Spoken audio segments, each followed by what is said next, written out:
네, 안녕하세요. 반갑습니다. 오늘 말씀드릴 주제는 투자의 첫 단계인 엔트리 단계에서 우리가 종잣돈과 시드를 만들기 위해서 어떤 마음가짐과 자세가 필요한지 그 점에 대해서 좀 말씀을 드리도록 하겠습니다. 자, 여러분, 저는 인생에서 가장 좀 저에게 투자에 있어서 도움이 됐던 책을 한 권 좀 꼽으라면 한상복 저자의 한국의 부자들이란 책을 저는 주저없이 말씀을 드립니다. 한국의 부자들이 총 1권과 2권, 2권으로 되어 있는데 좀 바쁘고 시간이 없으신 분들은 2권 한 권만 읽으셔도 됩니다. 2권이 이제 사실 내용의 어떤 정수를 다 담고 있거든요. 네. 자, 이 한상복의 한국의 부자들이 어떤 내용이냐면 투자를 어떻게 해야 된다와 관련된 그런 내용은 담겨 있지 않습니다. 그 책은 그야말로 자수성가한 부자들이 어떻게 부를 이루게 되었는지 그 첫 단계부터 이제 설명을 합니다. 다시 말해서 엔트리 단계부터. 자, 우리도 마찬가지죠. 우리 중에서 누가 얼마나 더 이렇게 금수저이고 많은 돈을 물려받아서 투자를 그 돈을 가지고 하겠다 이런 사람들이 주변에 얼마나 될까요? 대부분은 어떤 생활의 규모를 좀 조정하고 없는 돈에서 다 이제 시작을 하는 것인데요. 그런다는 가정하에 제가 이제 말씀을 좀 드리는 것이거든요. 그래서 일단은 제가 주변에 사람들을 많이 만나 보니까 딱 두 부류예요. 자, 투자를 성공하신 분들은 그 첫 단계인 시드를 만드는 과정을 고통스럽게 잘 감내하시고 인내하셔서 달콤한 열매를 드시는 것이고요. 또 그렇지 못한 경우는 꼭 그렇게 하기 싫어서가 아니라 여러 가지 개인 사정이 있을 수가 있죠. 구조적인 문제도 있고 또 집안의 어떤 사정상 시드를 잘 만들어 가다가 중간에 이제 그 과정을 좀 실패했기 때문에 투자의 첫 단계를 진입하지 못한 채 쓸쓸히 투자의 장을 빠져나가는 그런 사례들을 봤습니다. 좀 안타깝죠. 그래서 우리가 이 첫 단계인 시드 머리를 어떻게 만들 것인가 이런 부분 관련해서 반드시 여러분도 좀 이 영상을 통해서 좀 내용을 좀 참고하신다면 좀 함께 이렇게 좀 우리가 좀 달콤한 열매를 위해서 시드를 잘 활용하는 그런 과정까지 갈 수 있을 거라고 생각이 됩니다. 자, 한상복 저자의 한국의 부자들이 나오는 예를 하나 말씀드리면, 자, 과일나무 중에서 좀 이렇게 모양을 보면 배나무나 사과나무는 좀 이렇게 가지가 곧죠. 하지만 포도나무는 가지가 좀 볼품이 없습니다. 막 꼬여 있고 비틀어 있고 말라 있고 막 이렇죠. 하지만 열매의 당도는 정말 최고입니다. 왜냐면 햇빛으로부터 하든 여러 가지 영양분, 에너지 이런 그리고 이제 뿌리에서 이제 올라오는 수분 이런 것들을 온전히 가지가 나눠 가지지 않고 열매에 모두 다 몰아줬기 때문이죠. 당도가 달 수밖에 없습니다. 자, 첫 시드를 만드는 과정에서 우리의 마음가짐과 자세, 태도도 역시 그와 같다는 것이죠. 우리가 시드를 만들 때 자고 오면 할 수가 없습니다. 이것저것 사고 싶은 거 사고 소비할 거 다 소비하고는 우리가 시드를 만들 수가 없죠. 그래서 정말 앞만 보고 딱 정진을 해야 됩니다. 자, 한 달에 우리가 한 100만 원이라는 돈을 한번 좀 저금을 좀 한다라고 좀 가정을 해보면요. 일반 직장인이 사실 내가 월급 받아가지고 쓸 거 다 쓰고 여러 가지 비용을 지출한 다음에 100만 원을 꾸준히 모은다. 쉬운 일일까요? 그렇지 않죠. 100만 원은 결코 작은 금액이 아닙니다. 자, 그렇다면 이 100만 원이란 돈만 문제가 되는 것이 아니고 우리가 또 그것을 최소 7년 이상은 모아야 1억이라는 돈을 우리가 손에 넣을 수 있다는 것이죠. 1년이 12달이기 때문에. 그러면 이제 두 가지죠. 한 달에 100만 원이라는 돈을 내가 모을 수 있는지, 또 하나는 이걸 7, 8년 동안 꾸준하게 중간에 해약하지 않고 모을 수 있는지. 그렇게 해야 겨우 손에 쥘 수 있는 금액이 1억입니다. 주변에서 하도 이제 억소리가 나다 보니까 우리가 현재 돈이라는 돈이 굉장히 좀 가소로운 금액처럼 보여질 수 있지만 이렇게 엄청나게 사실은 무서운 금액인 것이죠.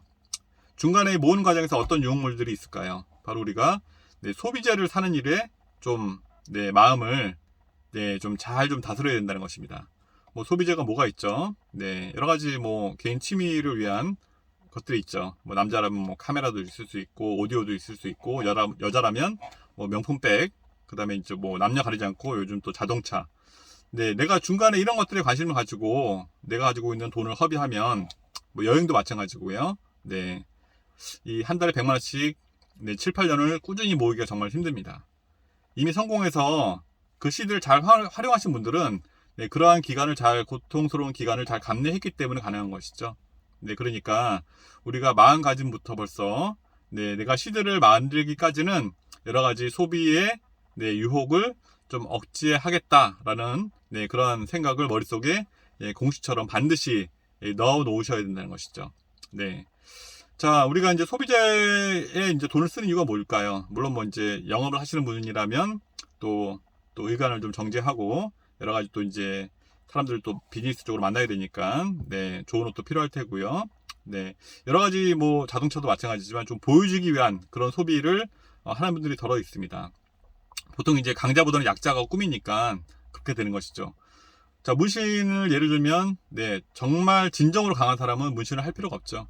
내가 약한데, 내가 왜소한데, 네, 내가 약간 좀 이제 사람들에게 좀 이렇게 좀 강하게 뭔가를 좀 어필하기 위해서, 네, 보여주기 위해서 이제 문신을 하는 것이죠. 네, 우리가 이제 마찬가지입니다. 많은 사람들이 성형을 하는 이유가 뭘까요? 네, 세상의 어떤 네, 인식을 바꾸기보다는 내가 바뀌는 게 더 빠르기 때문에 성형을 하는 거잖아요.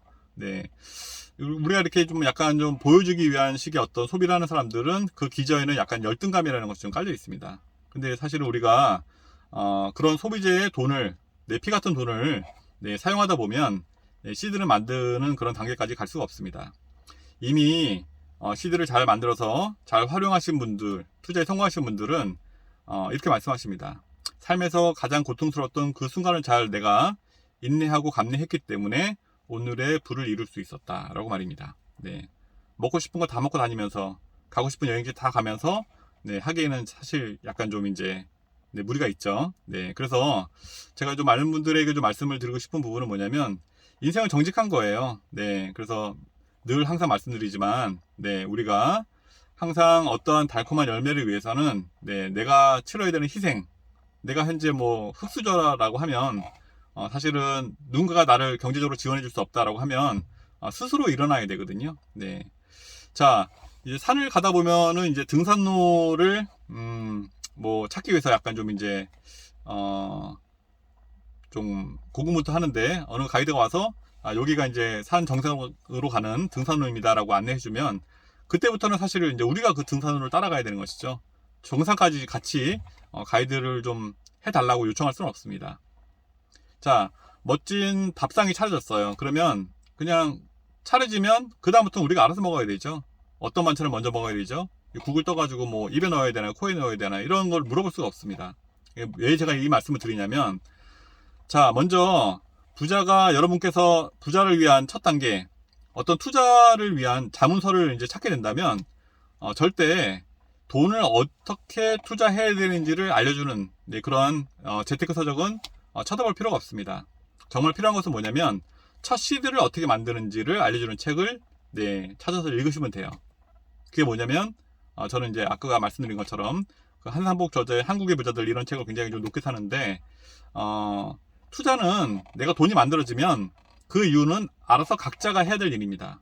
네, 근데 이제 많은 사람들이 그 투자를 위한 첫 단계에서 실패하기 때문에 제가 볼 때는 돈이 있을 때 어떻게 투자하는지에 관심을 가지기보다는 먼저 그 첫 시드, 네, 5천이든 1억이든 그 첫 시드를 네, 어떻게 모을 수 있는지를 네, 알려주는, 우리가 좀 약간 좀 돌아가지 않고 네, 우리의 어떤 마인드를 좀 컨트롤 해줄 수 있는 네, 그런 책을 좀 읽어보시기를 좀 권해드립니다.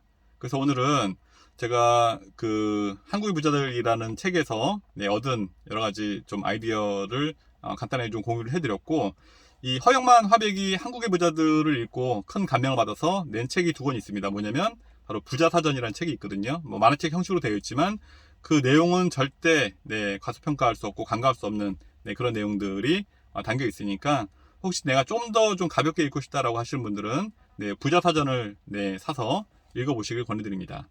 그래서 일단은 오늘은 우리가 이제 첫 시드를 잘 모으기 위해서는 소비를 억제해야 된다, 뭐 이런 주제로 좀 말씀을 드렸는데요. 네, 뭐 다음번에도 또 유익한 내용을 또 네, 올려드릴 것을 약속드리면서 네, 오늘은 이만 네, 마치도록 하겠습니다. 그럼 시청해주셔서 감사합니다.